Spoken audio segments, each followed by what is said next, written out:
복음서에 보면 예수님께서 제자들과 함께 높은 산에 올라가셨을 때 변화되셨습니다. 그때 그곳에서 구약의 두 사람이 나타났는데 모세와 엘리야였죠. 모세와 엘리야가 예수님께 나타났는데 그들이 무엇을 했을까요? 대화했습니다. 자, 그들이 대화한 것을 보면 그들과 예수님과는 아주 친한 관계였다는 걸 우리가 짐작할 수 있습니다. 특히 모세는 하나님과 아주 각별한 사이였는데요. 어떻게 각별했을까요? 성경은 이렇게 말씀하고 있습니다. 신명기 34장 10절인데요. 그 후에 이스라엘에 모세와 같은 선지자가 일어나지 못하였나니 모세는 여호와께서 대면하여 아시던 자요. 하나님과 대면했던 자, 하나님과 얼굴과 얼굴을 맞대고 대화했던 사람이 모세였다는 것입니다. 하나님과 그렇게 친근했던 사이, 하나님과 그렇게 가까이 했던 사이가 모세였다는 거예요. 그래서 모세와 같은 선지자는 이스라엘에 다시는 일어나지 아니하였다라고 말씀하고 있는 것입니다. 자, 모세보다 더 하나님과 가까이 한 사람이 있었을까요? 없었습니다. 믿음의 조상 아브라함은 하나님께서 그에게 나타나셨을 때 하나님과 대화를 했습니다. 근데 모세 정도는 아니었어요. 야곱도, 여호수아도, 또는 선지자들도, 사사들도 하나님과 대면해서 하나님과 대화했습니다. 근데 모세 정도는 아니었어요. 신약의 바울도 부활하신 예수님께서 그에게 나타나셔서 말씀하셨죠. 예수님과 대화했습니다. 그러나 모세 정도는 아니었다는 것입니다. 모세는 떨기나무에 나타난 하나님과 대화하기를 시작해서 이스라엘 백성들을 이끌어서 40년 동안 광야에 있을 때 하나님과 계속 대화했던 사람이었습니다. 하나님과 늘 가까이 했던 사람이 모세였다는 것이죠. 그래서 성경은 여호와께서 대면하여 아시던 자가 바로 모세였다라고 말씀하고 있는 것이죠. 아주 하나님과 친밀한 관계 속에 있었다는 것입니다. 자, 그렇다면 모세는 우리와 성정이 다른 사람일까요? 우리와 본성이 다른 사람일까요? 우리와 본성이 똑같습니다. 우리와 성정이 똑같은 사람이 바로 모세였다는 것입니다. 같은 피조물, 같은 인간이었다는 거예요. 그런 그가 하나님과 친근한 관계 속에 있었다는 것이죠. 누가 비교할 수 없을 정도로 하나님과 가까이 했던 사람이 모세였다는 것입니다. 그래서 모세는 우리와 다르지 않았다는 것을 기억하시고요. 그리고 우리가 또 기억해야 되는 것은 하나님은 우리 모두에게도 친밀한 관계를 원하신다는 것입니다. 야고보서 4장 8절인데요. 하나님을 가까이 하라. 그리하면 너희를 가까이 하시리라. 우리가 하나님께 가까이 하기만 하면 하나님께서 우리에게 가까이 하신다는 약속의 말씀입니다. 우리의 마음을 보시고 우리에게 오셔서 우리와 교제하신다는 것입니다. 언제 하나님께서 우리에게 가까이 하신다고요? 우리가 하나님께 가까이 갈 때입니다. 자, 그런데 사실 하나님께서 우리에게 먼저 찾아오지 않으셨다면, 우리에게 먼저 다가오지 않으셨다면 우리는 하나님을 알 길이 없었어요. 죄인된 우리가 하나님을 먼저 찾을 수 없었고 하나님께 다가갈 수 없었기 때문입니다. 그것은 불가능한 일이었기 때문이죠. 하나님께서 먼저 찾아오셨기 때문에 우리가 하나님을 알게 되었고 하나님을 믿게 되었고 막혔던 관계가 뚫리고 하나님과 관계가 회복이 되었던 것입니다. 먼저 찾아오셨기에 가능했다는 것입니다. 하나님의 전적인 은혜와 사랑이었다는 것입니다. 요한복음 6장 44절인데요. 나를 보내신 아버지께서 이끌지 아니하시면 아무도 내게 올 수 없으니 오는 그를 내가 마지막 날에 다시 살리리라. 하나님께서 우리를 예수님께로 이끌지 않으면 예수님께로 나올 자가 아무도 없다는 것입니다.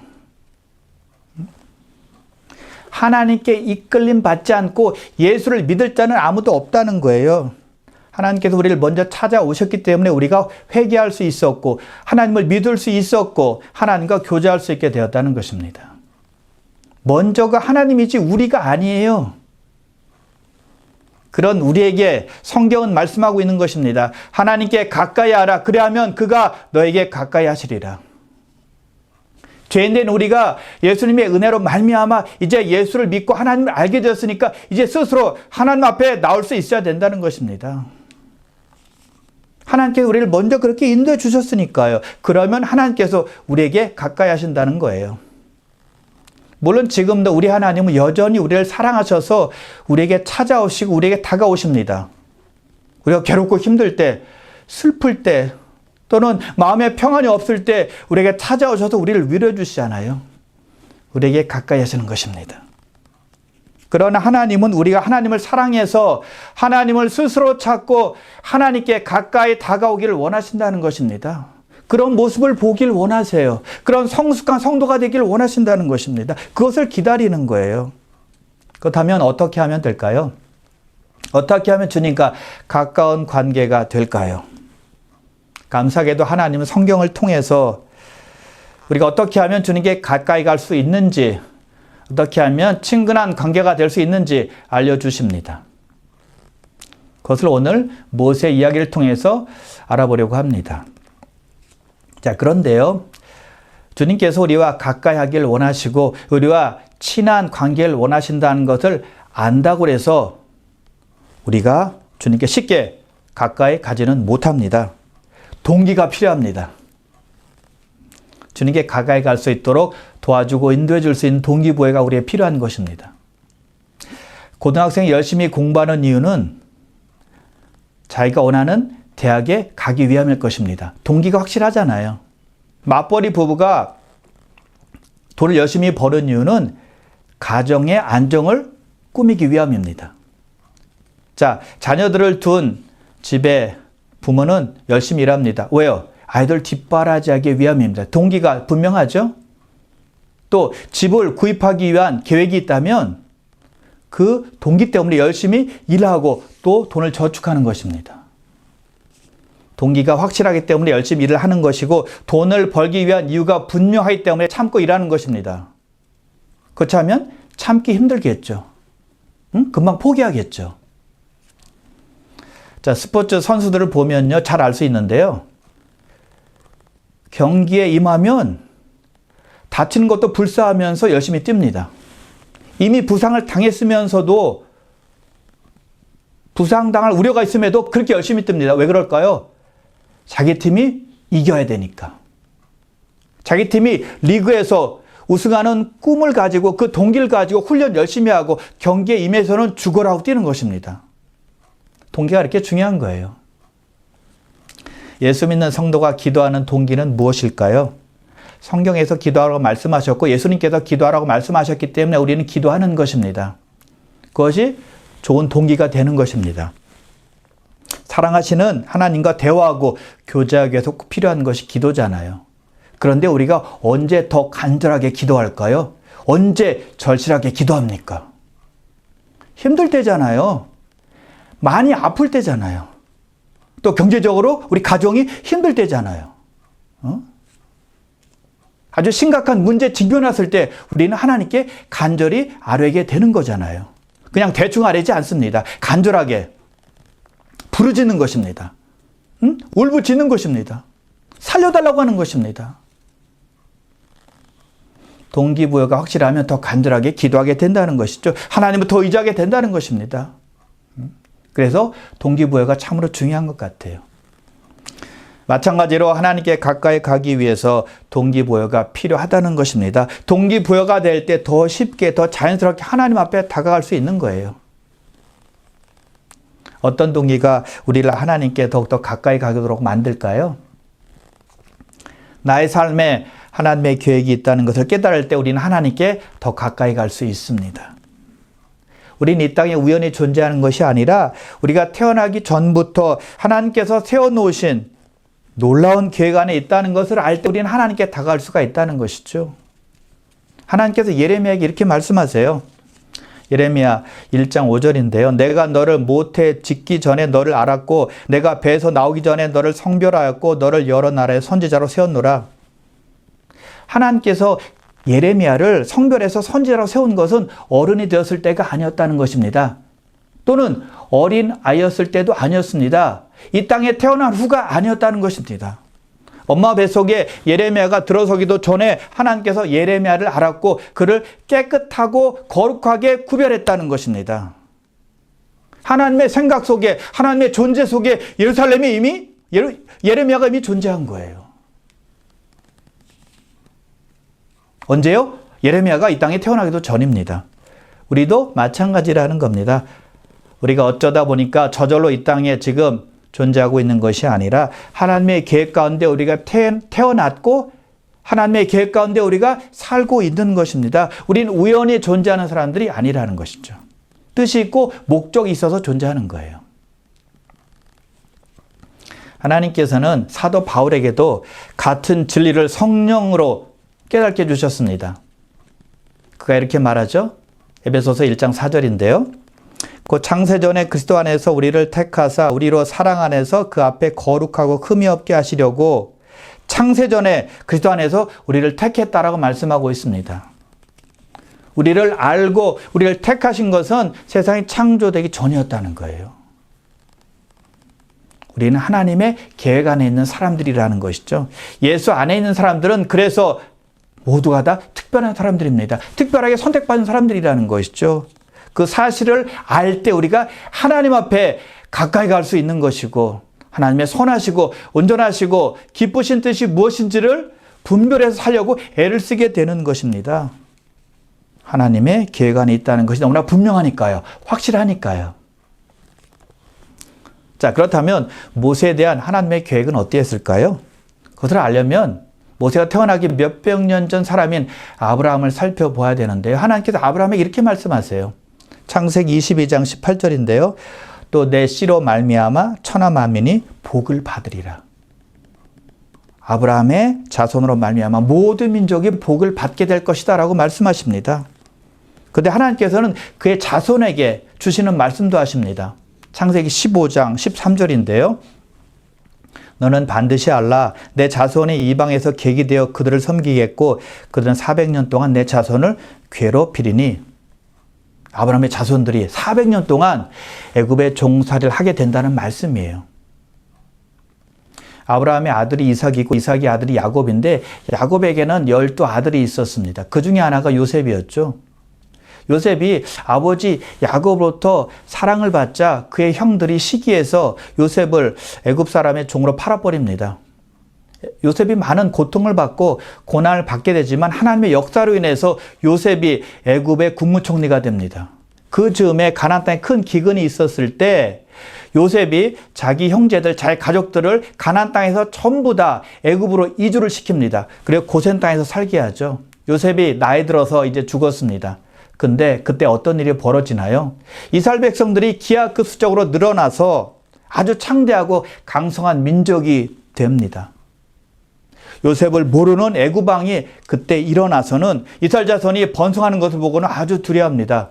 왜냐하면 전쟁이 일어나면 이스라엘 백성들이 적들과 손을 잡고 자기 나라를 치지 않을까 그런 염려를 하는 거예요.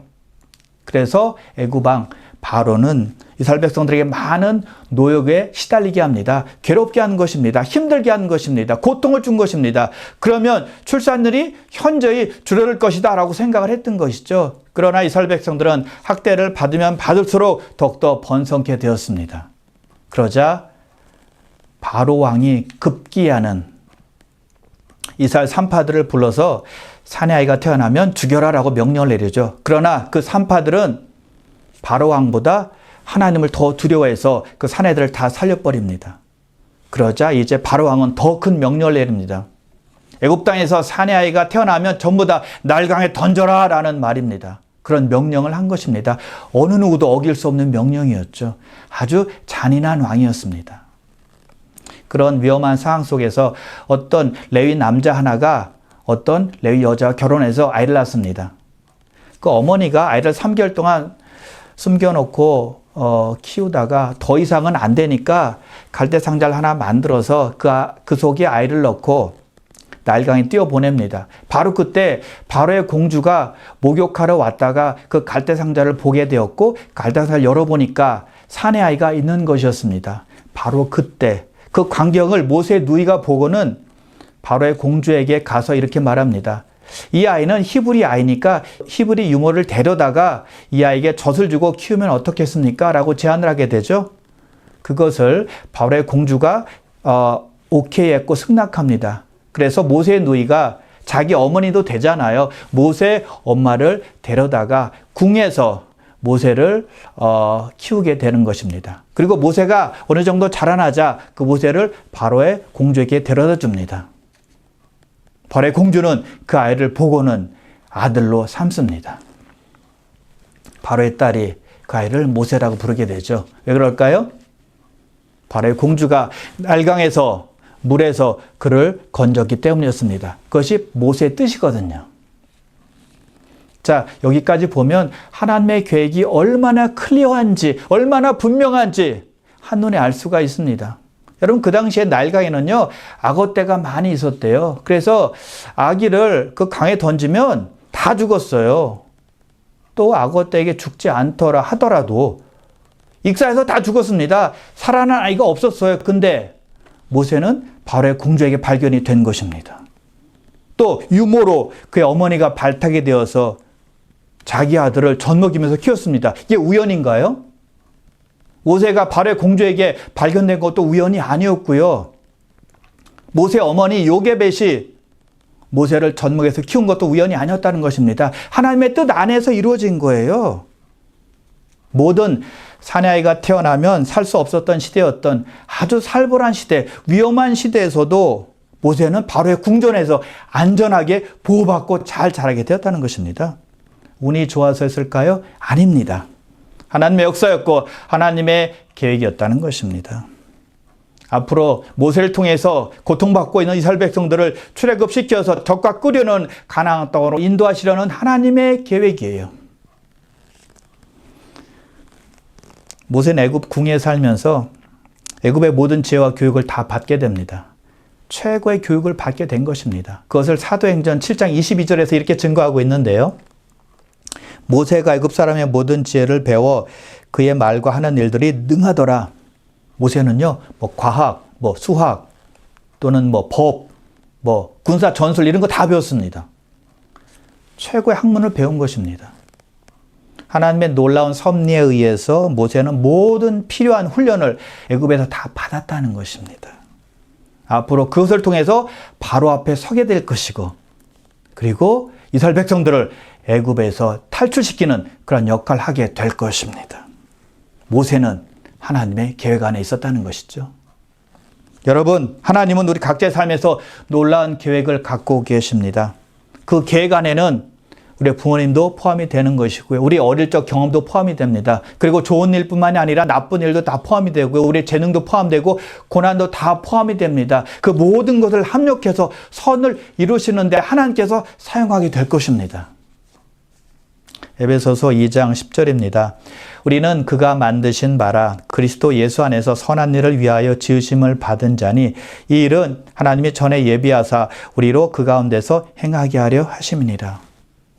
우리를 지으신 목적이 분명하다는 것입니다. 선한 일을 행하기 위해서입니다. 그러므로 저와 여러분은 하나님의 계획 속에 있다는 것을 꼭 믿으시길 바랍니다. 그것을 기억하고 우리를 인도하시는 하나님께 더욱더 가까이 나가시기를 바랍니다. 자, 그렇다면 우리는 언제 하나님께 가까이 갈 수 있을까요? 성공의 자리에 있을 때가 아니라 실패의 자리에 있을 때 우리는 하나님께 가까이 갈 수 있습니다. 혹시 살면서 크게 잘못이나 큰 실패 때문에 안타까워해서 하나님 앞에 이제 나는 나갈 수 없는 존재야. 난 자격이 안 되라고 말한 적이 있습니까? 그렇게 생각한 적이 있나요? 그렇다면 모세를 한번 생각해 보시길 바랍니다.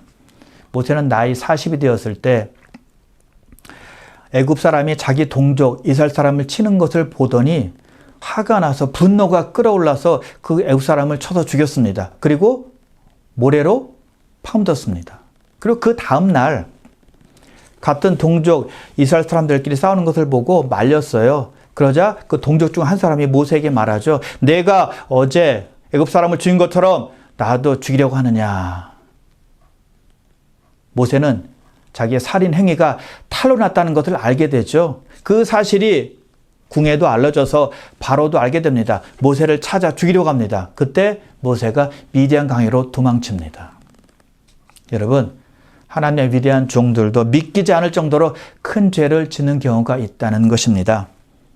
크게 실수하고 크게 실패하는 인생이 될 수도 있다는 거예요. 그러나 우리 하나님은 우리의 실패를 사용하셔서 그 실패를 디딤돌 삼아 낮아진 마음으로 하나님을 찾게 하시는 것입니다. 그래서 선한 일을 할 수 있도록 우리를 인도해 주시는 거예요.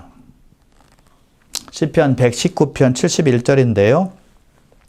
고난당한 것이 내게 유익이라 이로 말미암아 내가 주의 율례들을 배우게 되었나이다. 실패나 실수나 어려움이나 고난이 우리에게 유익이 될 수가 있다는 것입니다. 우리가 고난당할 때, 어려움 당할 때 하나님께 부르짖고 하나님을 찾잖아요. 그리고 회개도 하잖아요.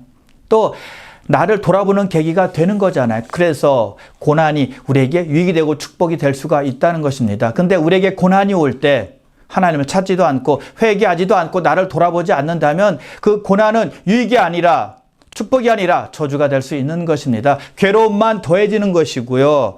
낙심과 좌절에 빠져 쓸모없는 인간으로 전락하게 되는 것이죠. 하나님은 우리의 실패를 통해서 우리의 교만을 벗겨내시길 원하십니다. 하나님 말씀에 민감하게 반응하길 원하십니다. 하나님 말씀에 순종하길 원하세요. 그래서 여러분 우리가 실패 자리에 있을 때, 고난의 자리에 있을 때 하나님 바라보며 하나님께 더욱더 가까이 가시길 바랍니다.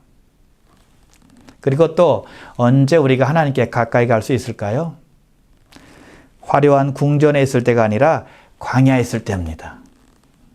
모세는 가장 좋은 교육, 가장 좋은 훈련을 애굽에서 다 받긴 받았지만 하나님으로부터 받아야 될 훈련이 남았습니다. 광야 훈련이에요.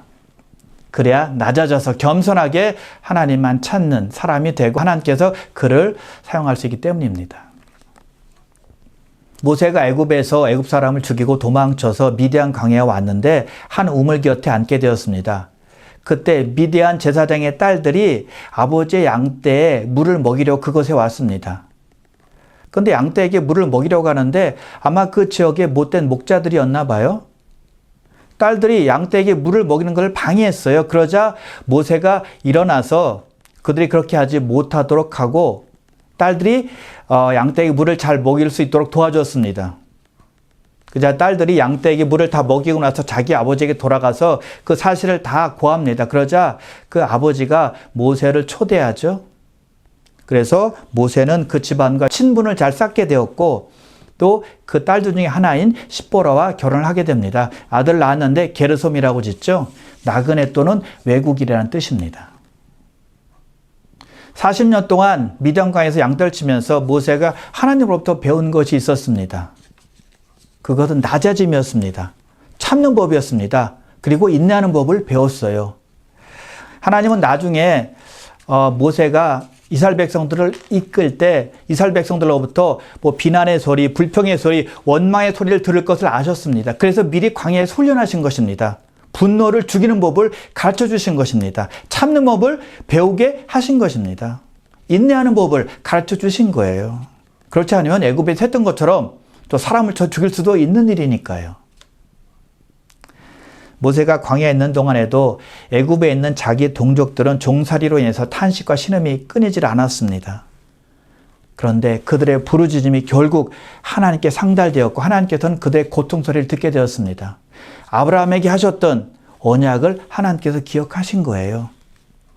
모세는 비록 광야에 있었지만 이스라엘 자기 민족이 힘들어하고 있다는 사실을 잘 알고 있었을 것입니다. 애굽을 왔다 갔다 하는 상인들로부터 그 소식을 들었을 테니까요. 자, 그런데 그 소식을 분명히 모세가 들었겠지만 모세는 화내지 않았습니다. 분노하지 않았습니다. 다른 때 같으면 자기가 이스라엘을 구하겠다라고 또 나섰겠지만 모세는 잠잠했습니다. 마음이 낮아졌기 때문이었습니다. 그게 모세가 달라진 점입니다. 그게 변화된 겁니다. 그래서 우리도요, 우리에게 광야가 필요한 것입니다. 우리도 낮아져야 되거든요. 인내해야 되거든요. 참는 법을 배워야 되는 거거든요. 그래서 광야에서 훈련을 잘 받게 되면 하나님께 더 가까이 가는 사람이 되고 하나님의 성품을 담는 자가 되는 것입니다. 혹시 여러분들 중에 지금 나는 광야를 걷고 있어 라는 생각이 드는 분이 있다면 지금 바로 그때가 낮아지는 시간임을 믿으시길 바랍니다. 하나님께 가까이 가는 시간이고 하나님의 성품을 닮아가는 시간이라는 것을 꼭 믿으시길 바랍니다. 하나님 모세를 40년 동안 광야에 가둬놓으셨습니다. 40년은 결코 짧은 시간이 아니잖아요. 우리는 마찬가지입니다. 하나님께서 우리를 광야에 몰아넣으실 때가 있어요. 우리가 변화되어야 하거든요. 달라져야 하거든요. 그래야 우리도 낮아져서 겸손하게 온전한 마음을 가지고 하나님을 찾을 수 있게 되는 것이니까요. 그래야 하나님과 깊은 관계를 맺을 수 있는 것이니까요. 시편 27편 14절입니다. 너는 여호와를 기다릴지어다. 강하고 담대하여 여호와를 기다릴지어다. 이 구절이 우리가 영적인 광야를 걷고 있을 때 기억해야 될 말씀이라고 생각해요. 여기서 기다리다라는 말은 인내하며 기다리다 또는 기대하며 기다리다라는 뜻입니다. 하나님께서 합력해 선을 이루시는 분임을 믿고 기다려야 된다는 것입니다. 그러므로 광야를 지날 때 인내하며 하나님을 바라보는 여러분 다 되시길 바랍니다. 또 광야에 두신 목적도 꼭 생각해 보시길 바랍니다. 그러면 우리가 하나님께 가까이 갈 수 있는 동기가 되는 것이고 목적이 되는 것이고 이유가 무엇인지 분명히 알게 되는 것입니다. 오늘은 모세 이야기를 통해서 하나님께 가까이 가는 것에 대해서 알아보았습니다. 우리 모두는 하나님의 계획 안에 있는 사람들이기 때문에 우리는 하나님께 더욱더 나아가서 하나님의 선하시고 기뻐하시고 온전하신 뜻이 무엇인지 살피며 그 안에서 살아가려고 애쓰는 사람들이 되어야 됩니다. 그리고 고난이 올 때, 광야를 지날 때는 낮은 마음을 가지고 참고 인내함으로 하나님께 가까이 감으로 하나님께 찾는 여러분 되시기를 주님의 이름으로 축원합니다.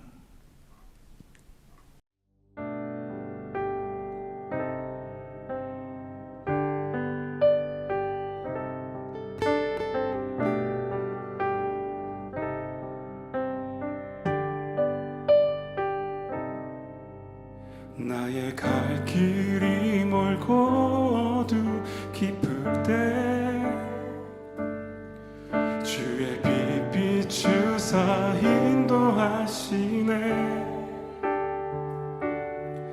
선하신 그 목소리 내 귓가에 들리니 내 삶이 주의 손에 붙들립니다. 주의 사랑의 빛 내 맘에 비칠 때 나의 슬픈 변에 노래가 되네. 아멘. 거친 풍랑 속에도 그 믿음 주시니 내 영이 주의 나라 바라봅니다.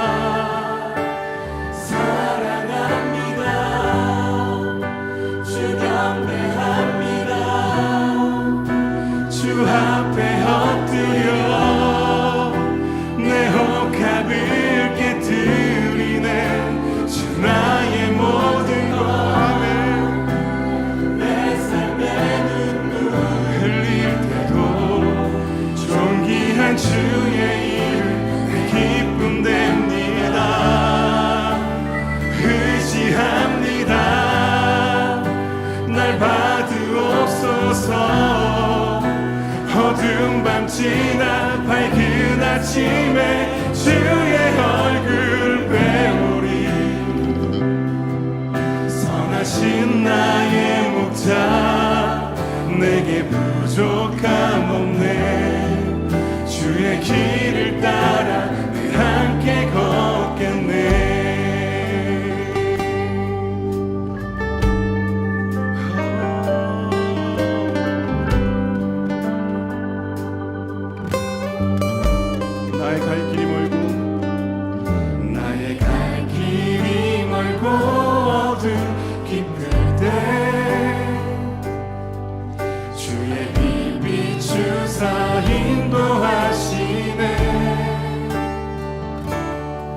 선하신 그 목소리 내 귓가에 들리니 내 삶이 주의 손에 붙들립니다. 주의 사랑의 빛 주의 사랑의 빛 내 맘에 비칠 때 나의 슬픈 변에 노래가 되네. 거친 풍랑 속에도 그 믿음 주시니 내 영이 주의 나라 바라봅니다. 사랑합니다.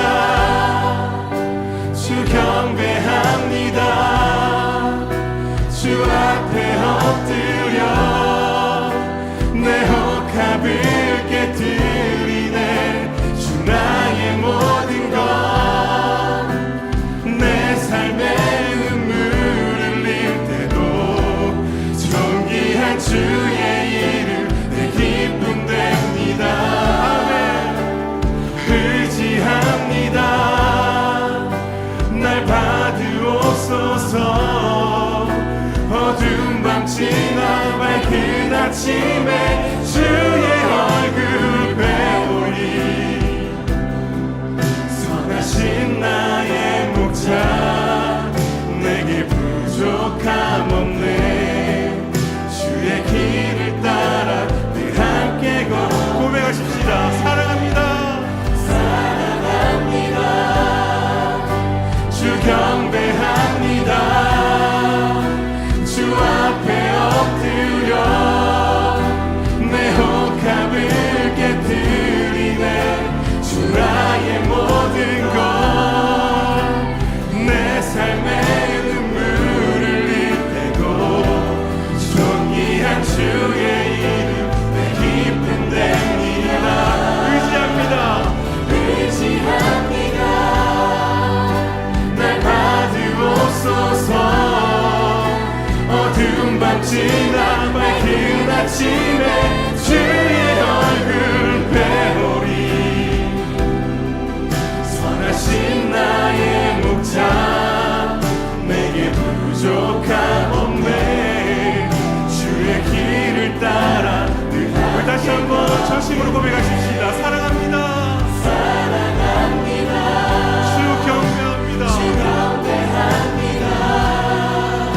주 앞에 엎드려 내 혹합을 깨뜨리네 주 나의 모든 것 내 삶의 눈물을 흘릴 때도 존귀한 주의 내 기쁨 됩니다. 주 의지합니다. 날 받으옵소서 어두운 밤 지나 밝은 아침에 주의 얼굴 배우리 선하신 나의 목자 내게 부족함 없네 주의 길을 따라 늘 함께 걷겠네 선하신 목자 선하신 나의 목자 내게 부족함 없네 주의 길을 따라 늘 함께 걷겠네 선하신 목자 선하신 나의 목자